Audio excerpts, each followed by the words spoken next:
Yep, that's okay.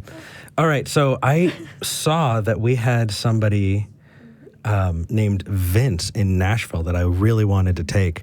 Vince, you're live with Eric Murphy and Rafe. Hi. Hi. How are you doing? Oh, I'm on. I heard a big weird buzz in my ear. I guess I'm on. Yeah, that indicates that you are live. How are you doing? Great. Oh, not too bad. Good. What'd you want to talk about? I'll probably get a lot less intellectual than you've been in the last, for how long I've been listening, which is about 10 minutes. Well, yeah, dude, I'm on the air now, so don't worry, I'm the same. Far less intellectual. We all look dumb compared to Steve. Don't worry. Oh gosh. Right. So, what'd you want to talk about? Yeah. Well, I'm just have a little thing I wrote down here. If that's allowed, I'll read a paragraph. Yeah, I have had somebody say I want to read a paragraph, and it turned out to be like a 4-page manuscript.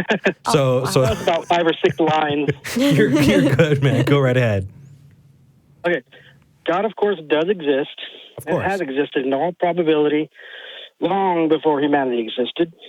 Back to the very first conscious being that had the ability to contemplate itself, its own existence, the world it exists in, must have at some point wondered how does existence exist? The fact that everything exists is because something caused existence. Okay. So that is right along with what the last call was about. So first, right. I think saying that God, of course, exists is presupposing the whole thing we're talking about. So, we were obviously going to throw that part out, right? The concept of God is God. Well, then if that's the case, then... There's God up in the sky, and there's no God past the universe.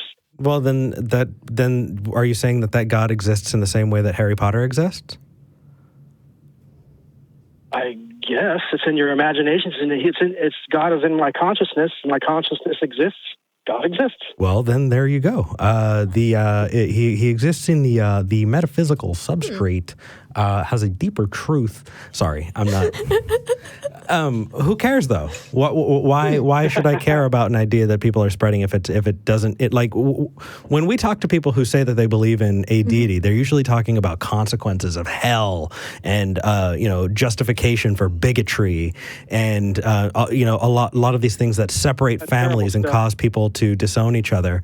If you're saying that an idea exists because it's an idea. I have to say, if God is kind of individual to everyone in the minds of everyone, then why does it matter if there's a God or not? What are the consequences? Pretty much. Okay.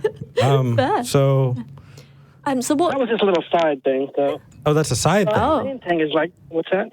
Okay, what's your main thing? Because I think we're going to agree with you that the Bible exists as a book. Mm-hmm. Okay. That is true. Fine. Right, and that's a good little segue. There, I'm going to read my next thing.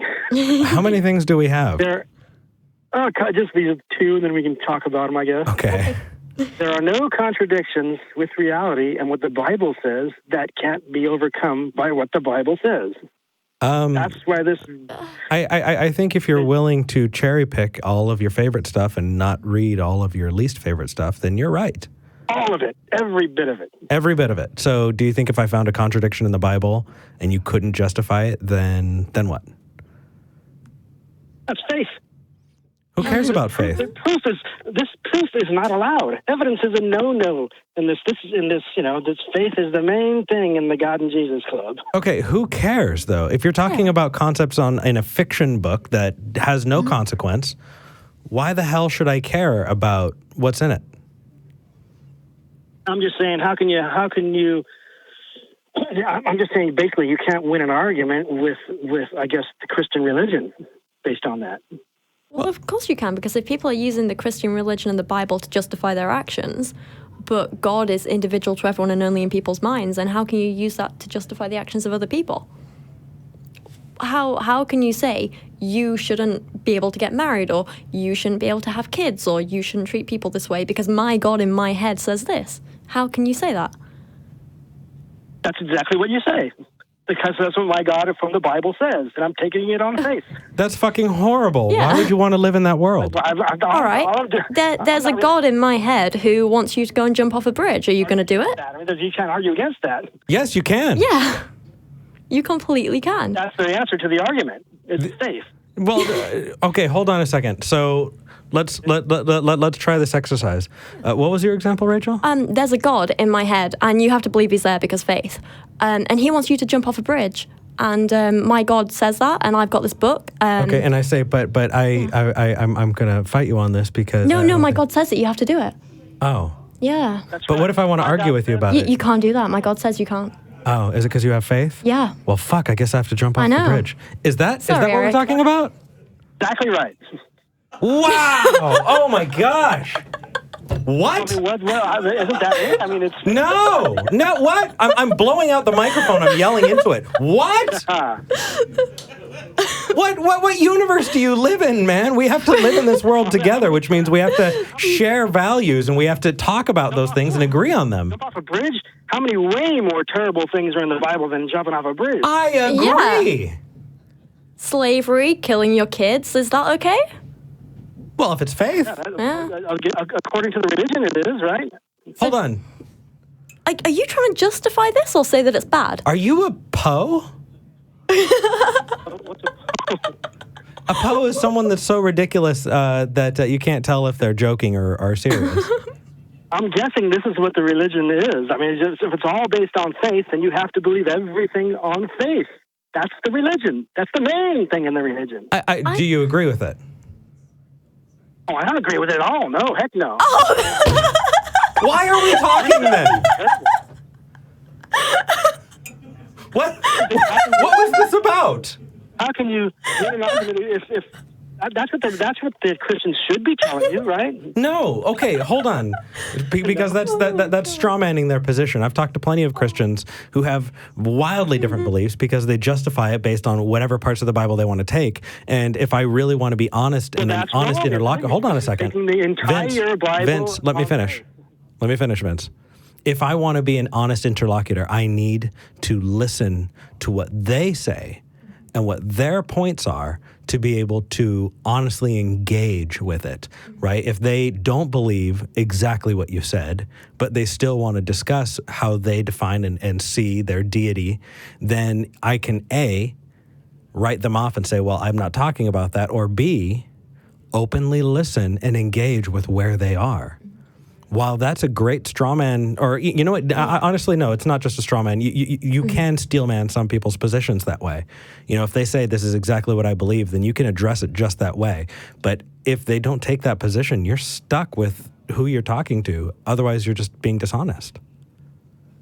Well, aren't there some that just take the entire Bible, the first part and the last part? What is the old and new? Yeah. There are some people who take the Bible literally, but you can't criticize what you think they think. You have to criticize their words and their actions on an individual basis. You can't just say, well, some Christians think this, and therefore I'm going to assume all think this. You can't just make these assumptions. It's not what they think, it's what's there, right? No. They're Unfortunately. exactly what is in the Bible. Vince, everything. Unfortunately not. People rationalize people rationalize a lot of bad ideas. The only way that we're going to be able to walk them through it is if we meet them where they are first.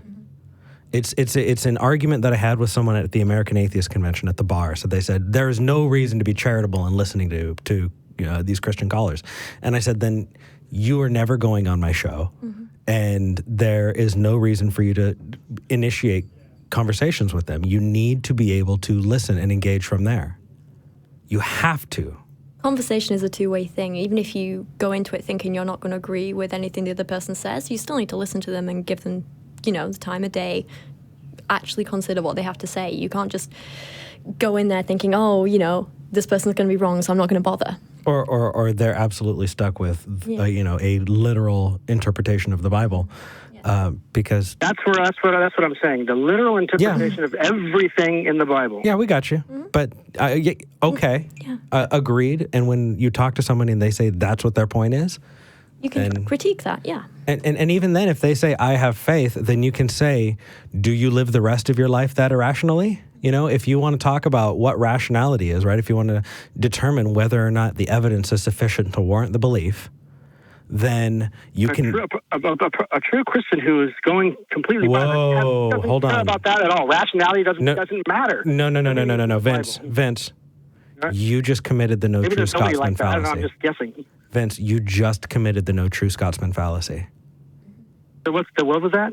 The no true Scotsman fallacy. Do you want to tell me? You take it. Okay, You'll explain better than me. Explain, please. Sure. So, let's see. Rachel, help me with this. So we'll discuss this together. I'm gonna say, all true Scotsmen drink a pint of beer every Thursday, and if you don't drink a pint of beer every Thursday, you're not a true Scotsman. Yeah. Right. At which point Rachel can say, but Eric, look at your neighbor. He's a Scotsman, and he doesn't drink beer at all. And I say, well, that just means he's not a true Scotsman. Does that register? Well, no. Of course. Of course it doesn't register, right? Because that... Wait. You're saying that they're not a true... The Right. fact that they're saying that they're not a true Scotsman if they don't drink every Thursday... Right. I'm doing something fallacious when I say that, because whether or not you drink beer on Thursdays has nothing to do with whether or not you're from fucking Scotland. Right? But what is a true Scotsman? Scotland. Exactly. There's no such thing, but saying there is... Yeah, what you're doing is you're problem. defining people out of the conversation. Yeah. Right? I used to do it all the time as a Christian. I guess maybe to put things a bit simply, you could say... But that person does think that there is a true Scotsman, and then you are not it. And that person is wrong. Yeah. It's like, imagine... To that person that's completely right. Yeah, but what does being wrong feel like, Vince? Well, what being wrong feels like is what it feels like to you. No, being wrong feels exactly like being right. Just because it feels right does not mean you are right. And if someone is doing something wrong and you want to help them grow as a person... Objectively, that guy is right. Right? No. Objectively, of course he's wrong. No.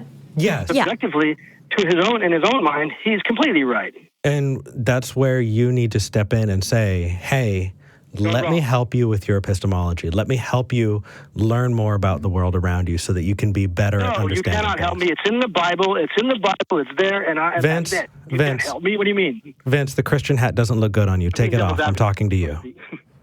Right? Vince, the Christian hat doesn't look good on you. Take it off. I'm talking to you. Because I want to interact with you. Oh, yeah, maybe you're right. Yeah, I want to talk to you because I want to help make you a better interlocutor, right? I want to work on your epistemology to help make you better at this. And you start by recognizing that the saying, this person's not a true Christian. I used to do it as a Christian all the time. Oh, I'm a true Christian. You know, those Catholics, they're not true Christians, or Mormons, they're not true Christians because they don't follow my exact dogma. What you're doing is you're saying, well, I'm part of the actual group and those are the outsiders. We don't have a horse in the race. So because of that, if someone says they're a Christian, you say, okay. Because that's their definition. You meet them where they're at. What you just did when you said, well, they're not a true Christian, you committed the exact same fallacious thinking that they did. And I'm calling you on it, Vince. You need to stop that. They're not a true Christian. Yes, you need to stop that. What a true Christian is. You don't know what a true Christian is because that's something that they apply to themselves.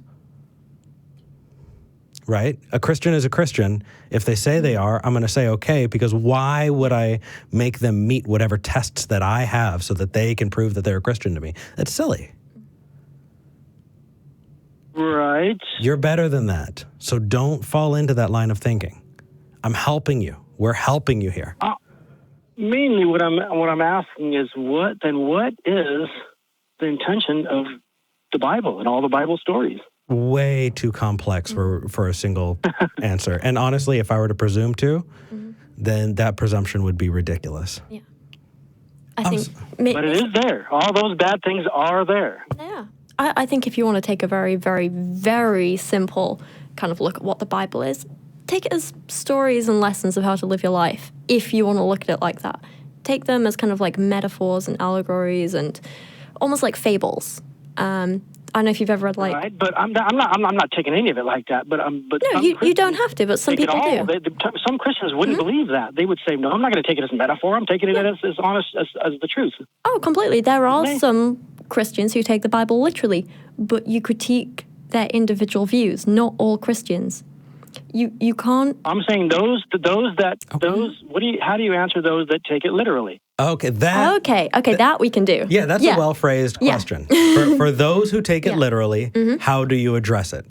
Can you see the fundamental difference between the way you said that then, or just now, versus the way you said it earlier? And I'm saying also that you can't really address it because it's all based in faith. Okay. That's what I'm saying. I disagree. I think you can address it because there are some parts of the Bible that claim to be historical fact. There are some parts of the Bible that claim to be based on science, and we can use objective fact, we can use evidence to prove it wrong, and we can show that taking the Bible literally is just objectively wrong. For example, help me out with something. Give me an example. Okay, so like if there's a story of Jesus curing like lepers, right? Mm-hmm.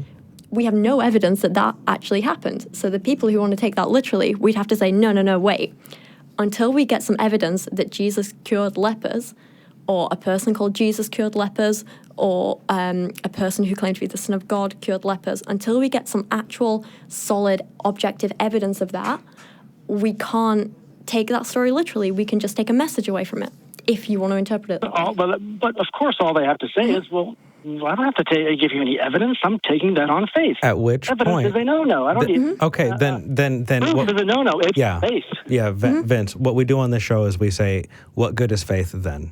Does faith lead you to learning more about the world, or is it just justifying your own presuppositions?" And if they say, "I'm justifying my own presuppositions," then it's up to you how long you want to engage with them. Because at that point, if they're not willing to engage, they're not willing to engage. I would say as well, just pick your battles. Right. Not everyone is worth fighting.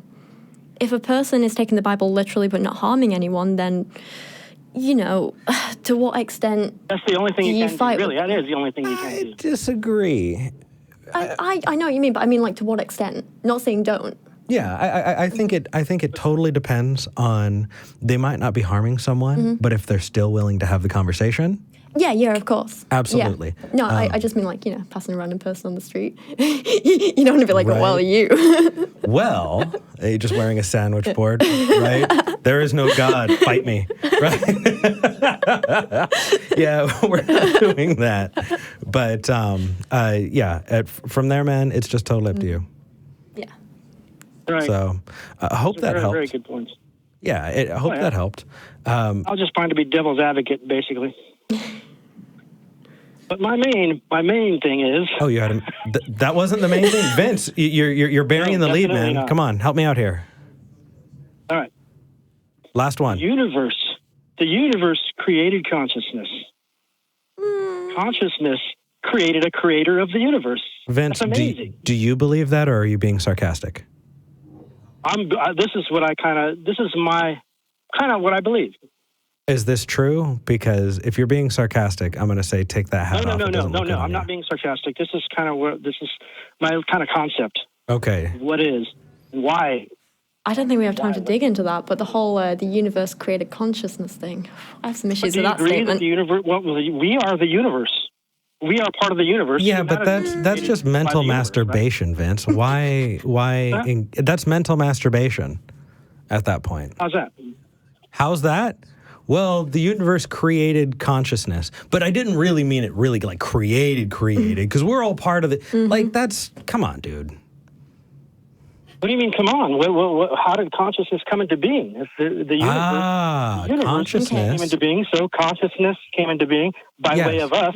We are part of the universe. Well, then it sounds like you answered your own question. What's that? Sounds like you answered your own question.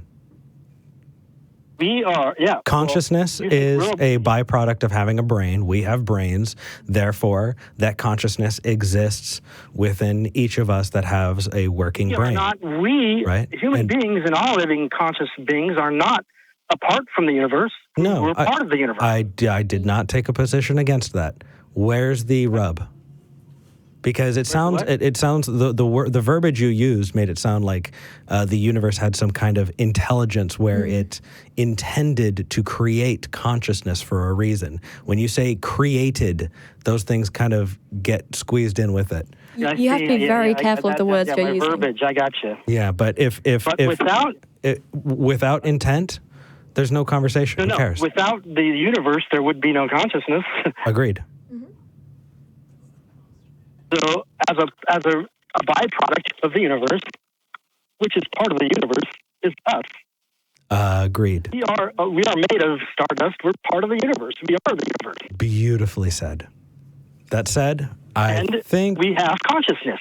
Therefore, the universe is conscious. So yeah. Take up. What's wrong with that statement? It's the fallacy of division and composition. Is conscious because we are the universe. Look up the fallacy of composition and division, and you'll see why that verbiage is so problematic. But check it out. Name for that. Can you explain it? I've got 2 people who are waiting to take the next call, and it would be inconsiderate of me to do so. But look it up and then call next week so we can talk about what you read. That way we can be a little further along in the process. Yeah. I guess I just thought it was a brilliant thing that I thought of, but no worries. Honestly, Vince, I'll tell you that I had a conversation with Cosmic Skeptic and Rationality Rules, and they were sitting and they were having these deep philosophical conversations.